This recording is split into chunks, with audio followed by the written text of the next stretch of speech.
भुवन का पत्र आते ही घर में जैसे भूचाल आ गया था। 2 साल पहले जब उसकी शादी की खबर आई थी, घर में ऐसा ही तूफान बरपा हुआ था। उसके पिता ने तब कहनी अनकहनी सब सुना दी थी। बेटा सामने नहीं था, इसलिए माँ को ही कटघरे में खड़ा कर दिया। अंत में उन्होंने वही वाक्य दोहरा दिया जो सदियों से बिगड़ैल बच्चों के पिता बोला करते हैं, तुम्हारे लाड़ प्यार ने उसे बिगाड़ दिया है। यानी कि बच्चा अगर सीधी राह पर चल रहा हो तो वह अपने बाप का बेटा, और जरा लीक से हटाने की सारा दोष माँ के सिर मढ़ दिया जाता है। आचार्य साहब का तर्क था कि इस घर में आज तक उनकी हर आज्ञा का पालन होता रहा। उनके फैसले के विरुद्ध जाने की जुर्रत आज तक किसी ने नहीं की। उनके भाई बहन सिर झुकाकर उनकी हर बात मानते रहे हैं, पर इस नालायक बेटे की वजह से उनके सामने भी उन्हें शर्मिंदा होना पड़ रहा है। अगर माँ की शय ना मिली होती तो बेटा यह साहस कभी ना कर पाता। वैसे आचार्य साहब का यह कहना गलत भी नहीं था। पिता की अवज्ञा की सलाह भुवन को उसकी माँ ने ही दी थी। उसे सीधे सीधे अवज्ञा भी नहीं कहा जा सकता, क्योंकि आज्ञा मांगी ही नहीं थी। भुवन की माँ ने उसे समझा दिया था कि अगर सचमुच उस लड़की से प्यार करते हो तो चुपचाप शादी कर लो। पिता की अनुमति लेने के फेर में पड़ोगे तो पछताओगे। इकलौते बेटे की शादी के सारे अरमानों को मन में दफन कर लेने के बाद छाया ने कलेजे पर पत्थर रख लिया था, और पत्नी के इस अपराध को आचार्य साहब कभी माफ नहीं कर सके थे। पर छाया भी क्या करती, इस घर का इतिहास वह देख चुकी थी। उसका देवर सतीश एक ऐसी लड़की से प्रेम कर बैठा जो बाबूजी के प्रतिद्वंदी की बेटी थी। बाबूजी तो उस समय थे नहीं, पर माँ ने और बड़े भैया ने फतवा जारी कर दिया कि उस घर की बेटी इस घर में बहू बनकर नहीं आएगी। सालों बाद उसने अपने बेटे को जो सलाह दी वही उस समय सतीश को देना चाहती थी। कहना चाहती थी कि चुपचाप शादी कर लो, बाद में सब ठीक हो जाएगा। वैसे भी माँ सब दिन तो बैठी नहीं रहेगी। पर यह सब कहने की उस समय हिम्मत नहीं हुई। एक तो वह खुद नहीं थी, शादी को 4-5 साल ही हुए थे। वह खुद अभी घर में पैर जमाने की कोशिश कर रही थी। ऐसे में कोई भी गलत कदम उसके लिए घातक सिद्ध हो सकता था। अगर सतीश जरा भी विद्रोही तेवर दिखाता तो वह उसका साथ दे सकती थी, पर उसे विद्रोह के लिए उकसाने की गलती वह कैसे करती। एक चिंगारी भी उसे मिल जाती तो वह आग लगा सकती थी, पर वहां तो सब मामला ठंडा था।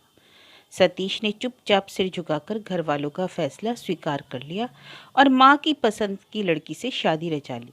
यह तूफान तो खैर उठने से पहले ही शांत हो गया। फिर 2-3 साल बाद नीलू की समस्या उठ खड़ी हुई। उसे अपने एक सहपाठी से प्यार हो गया था। वह विजातीय तो था ही, और दुर्भाग्य से उसका सामाजिक स्तर भी बहुत अच्छा नहीं था। अफेयर तो शायद कब से चल रहा था, पर माँ के रहते नीलू को यह बात उठाने का साहस नहीं हुआ। उसे क्या मालूम था कि बड़े भैया भी उतने ही दुर्दांत है। उन्होंने साफ कह दिया कि इस फटीचर की बारात मेरे दरवाजे नहीं आएगी। लड़का अगर जरा भी ढंग का होता तो मैं जात को जात नहीं देखता, पर यहाँ तो सभी कुछ गड़बड़ है। प्रेम करने से पहले कुछ तो सोचा होता। छाया का मन हुआ कि पति से कहे कि प्रेम कुंडलियां मिलाकर नहीं किया जाता, वह तो हो ही जाता है। पर उसकी हिम्मत नहीं पड़ी। उसे हमेशा लगता रहा कि वह भी शायद कहीं चोट खाए हुए हैं, इसलिए इतने असहिष्णु हो गए हैं। आचार्य साहब ने बहन से कह दिया था कि तुम चाहो तो रजिस्टर्ड शादी कर लो, पर उसके बाद से इस घर में वास्ता न रखना। जब सतीश जैसे नौजवान में ही वो बागी तेवर नहीं थे, तो नीलू तो बेचारी लड़की थी। उसने चुपचाप अपने तानाशाह भाई के आगे हथियार डाल दिए। एक सॉफ्टवेयर इंजीनियर से धूमधाम से शादी रचाकर नीलू अब विदेश में बस गई है। वहाँ अब पुरानी स्मृतियों को लेकर बिसुरती रहती है। अपने असफल प्रेम का मरसिया गाती रहती है। सतीश का हाल भी कुछ अलग नहीं है। अपनी भरी पूरी गृहस्थी के बीच भी वह अपराध बोध से ग्रस्त उदास बना रहता है। खुद भी दुखी होता है और पत्नी को भी दुखी करता है। अपने प्रेम व्यापार में भुवन ने तो इन सब को पीछे छोड़ दिया। उसने तो जाति, धर्म, देश सभी सीमाओं का उल्लंघन कर डाला। जब उसने पहली बार अपनी माँ के पास अपने इस प्रेम का रहस्य उद्घाटन किया तो माँ ने उसे समझाया, बेटा इस विवाह के लिए पिता की आज्ञा की, उनके आशीर्वाद की अपेक्षा मत करना। कल्पांत तक प्रतीक्षा करोगे तब भी तुम्हें नहीं मिलेगा। अगर सचमुच उस लड़की से प्यार करते हो तो वहीं चुपचाप शादी कर लो और सुखी रहो। पत्नी के इस अपराध को आचार्य साहब कभी माफ नहीं कर पाए। और अब भुवन का पत्र आया है कि वह पत्नी और बच्चे के साथ उनका आशीर्वाद लेने आ रहा है। यह पत्र उसने पिता के नाम ही लिखा था, पर खुश होने के स्थान पर वे तिलमिला गए थे और पत्र के टुकड़े टुकड़े करके उन्हें पत्नी के सामने ही छितरा दिए। वे जानते थे कि यह सब अनायास नहीं हुआ है। बागी बेटे के साथ पत्नी का संपर्क बराबर बना हुआ है, इसकी जानकारी उन्हें थी। उन्हें मालूम था कि पत्रों का चित्रों का आदान प्रदान होता रहा है, फोन पर भी घंटों बातें होती हैं। यह सब कुछ उनसे छिपाकर किया जाता है, फिर भी उन्हें पता तो चल ही जाता है। पत्नी का चेहरा देखकर ही वे सारे समाचार जान लेते हैं। आचार्य साहब को पक्का विश्वास था कि इस सद्भावना यात्रा का निमंत्रण भी पत्नी ही की ओर से गया होगा। भुवन अपने से तो शायद इतनी हिम्मत ना कर पाता, इसलिए पत्र पढ़ने के तुरंत बाद ही उन्होंने ऐलान कर दिया था कि वह नालायक मेरे घर में नहीं आएगा। तुम्हें अगर मिलने का शौक है तो किसी होटल में कमरा बुक करवा लो, उसे वहीं बुला लेना। अपने इस निर्णय से बड़े आत्ममुग्ध आत्मतुष्ट बने हुए थे कि एक जोरदार झटका लगा। एक दिन दफ्तर से लौटकर देखते हैं कि छाया माली को लेकर बंधनवार लगाने में व्यस्त है। पोर्च से लेकर मुख्य दरवाजे तक आम्र मंजरियों के बंधनवार लगे हुए थे। बीच बीच में फूलों की मालाएं लटक रही थी। मुख्य दरवाजे के सामने सुंदर सी अल्पना सजी हुई थी। रंगों की ताजा चमक से पता लग गया था कि अभी अभी दी गई है। सारा सरंजाम देखकर वे क्रोध से फुफकार उठे। ये क्या हो रहा है? छाया ने शांत भाव से उत्तर दिया, कल भुवन लोग आ रहे हैं ना, नई बहू पहली बार आएगी तो क्या सुने दरवाजे गृह प्रवेश करेगी? आचार्य साहब तिलमिला गए। मैंने कहा था ना कि मेरे घर में यह सब नहीं चलेगा। और वह कहते हुए जैसे ही आगे बढ़े, छाया ने रास्ता रोक लिया। पता नहीं कैसे उसे आभास हो गया कि अब जूतों से उसकी अल्पना को रौंदने ही वाले हैं। पति के आवेश को वहीं थामने के बाद उसने शांत संयत स्वर में कहा, आप भीतर चलकर फ्रेश हो ले, तब तक मैं चाय लगवाती हूँ। पत्नी की भाव मुद्रा देखकर वे समझ गए कि नौकरों चाकरों के सामने तमाशा करना उसे अच्छा नहीं लग रहा। वह पैर पटकते हुए भीतर चले गए।